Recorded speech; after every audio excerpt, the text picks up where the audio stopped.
Assalamualaikum warahmatullahi wabarakatuh. Yang saya hormati Ibu Dr. Sri Rosita, SEMM, selaku dosen pengampu mata kuliah Manajemen Kinerja.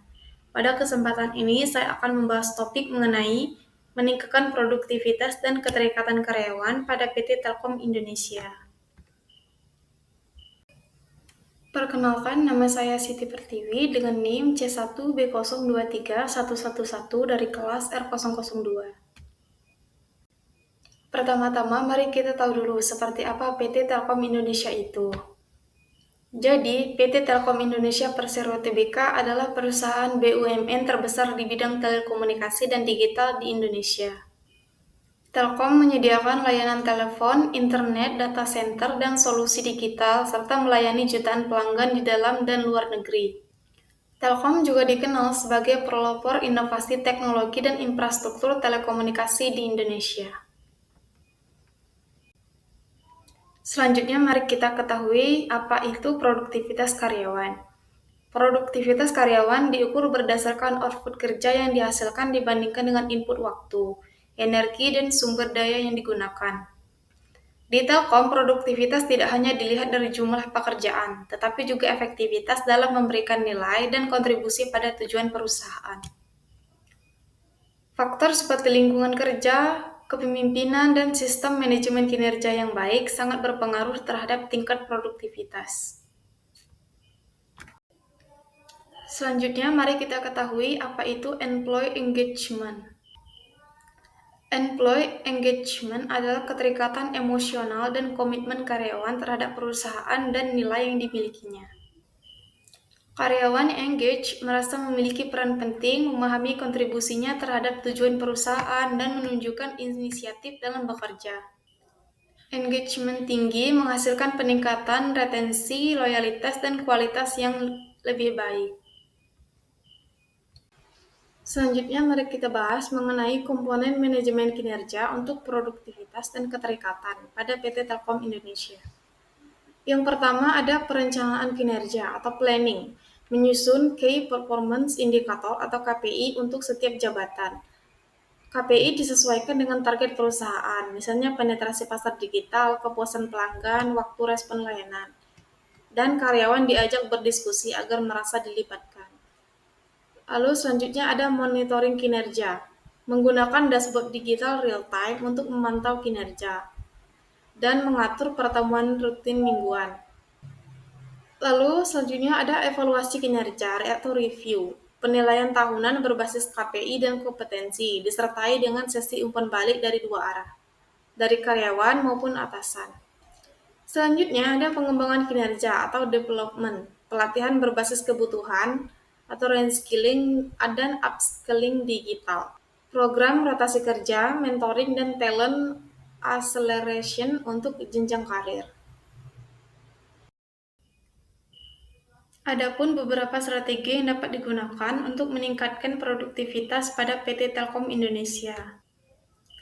Yang pertama yaitu dengan digitalisasi proses kerja dengan memanfaatkan platform internet seperti Smart Office dan sistem otomatisasi untuk mempermudah proses kerja. Selanjutnya yaitu fleksibilitas kerja dengan penerapan kebijakan hybrid dan penilaian berbasis hasil. Lalu selanjutnya ada pengembangan kompetensi, menyediakan pelatihan melalui Digital Talent Academy dan monitoring antar divisi. Selanjutnya yaitu Data Driven Management, menggunakan dashboard KPI untuk monitoring kinerja real-time dan pengambilan keputusan berbasis data. Selanjutnya, mari kita bahas mengenai beberapa strategi yang dapat digunakan untuk meningkatkan engagement pada PT Telkom Indonesia. Yang pertama dengan komunikasi transparan, seperti sesi town hall, laporan mingguan dari leadership, dan kanal komunikasi dua arah. Lalu yang kedua, apresiasi dan penghargaan, program employee recognition dan pemberian reward untuk kontribusi positif. Lalu yang ketiga yaitu kesejahteraan karyawan dengan memfasilitasi kesehatan, program keseimbangan kerja, dan dukungan psikologis. Lalu yang keempat, partisipasi dalam inovasi, kompetensi internal seperti hackathon dan ide challenge untuk mendorong kreativitas. Ada 3 bentuk dari program Telkom. Yang pertama, Digital Learning Day, untuk meningkatkan literasi dan keterampilan seluruh karyawan.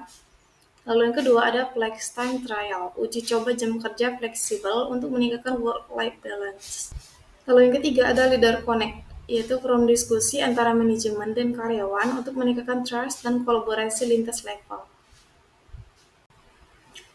Telkom secara rutin melakukan pengukuran Employee Engagement Index untuk menilai keterikatan karyawan. Data pendukung seperti absensi, tiket retensi, dan turnover untuk dianalisis untuk menentukan efektivitas program. Lalu review terhadap capaian OKR setiap 3 bulan untuk memastikan akuntabilitas dan perbaikan berkelanjutan pada PT Telkom Indonesia. Budaya kerja masa depan Telkom. Telkom mendorong budaya kerja yang agile, digital, dan human center untuk menjawab tantangan transformasi digital. Karyawan juga dilibatkan sebagai CEOs creator solusi, bukan hanya pelaksana, sehingga tercipta sense of ownership yang tinggi. Dengan kolaborasi dengan teknologi empati, Telkom menyiapkan masa depan kerja yang adaptif dan inklusif. Kesimpulan dari materi kali ini adalah manajemen kinerja pada PT Telkom Indonesia berperan penting dalam meningkatkan produktivitas dan keterikatan karyawan. Dengan perencanaan target yang terukur, pemantauan kinerja berbasis data, serta evaluasi dan pengembangan keberkelanjutan, perusahaan dapat mendorong karyawan bekerja lebih efisien dan penuh komitmen. Dukungan kepemimpinan, budaya apresiasi, dan keterlibatan aktif dalam pengambilan keputusan menjadi faktor kunci untuk menciptakan lingkungan kerja yang produktif dan loyal. Demikian materi yang dapat saya sampaikan pada kesempatan ini. Saya ucapkan terima kasih. Semoga apa yang saya sampaikan ini bisa memberikan manfaat bagi kita semua. Lebih dan kurangnya saya mohon maaf. Saya akhiri. Wassalamualaikum warahmatullahi wabarakatuh.